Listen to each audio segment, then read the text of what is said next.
Hello mga ka-Dog World, good morning. Karoon tayo ng minor accident or incident. Ito si ating poging si Turin. Ayan, tingnan nyo ang kanyang noo. Ayan, ayan, ayan.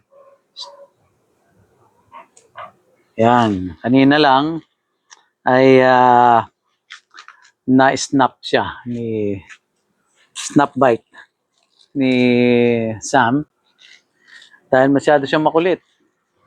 Kumakain sila ng egg. Pinipilit niyang agawan si Sam. So, kasalanan ko rin dahil hindi ko siya nasaway agad. So, ganyan na nangyari. Nadali siya sa mukha. Ayan. Nasugatan siya. Ito, medyo namamagana.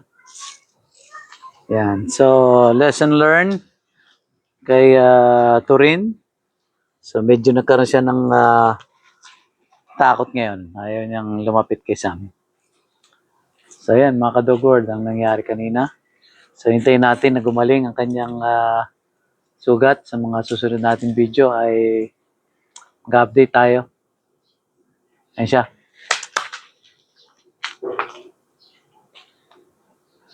So, kailangan talaga mga ka-Dog World ay magkaganitong hindi pa sila masyadong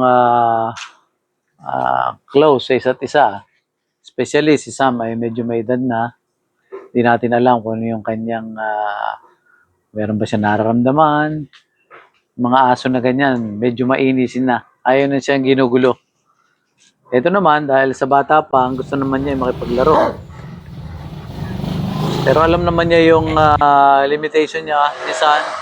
Kaya lang kanina, dahil may pagkain, kaya medyo nag-escalate ng gusto yung inis ni Sam.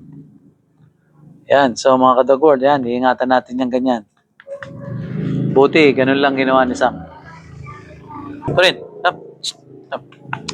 Sit, sit, sit. Down. Good boy. Yan. So yan.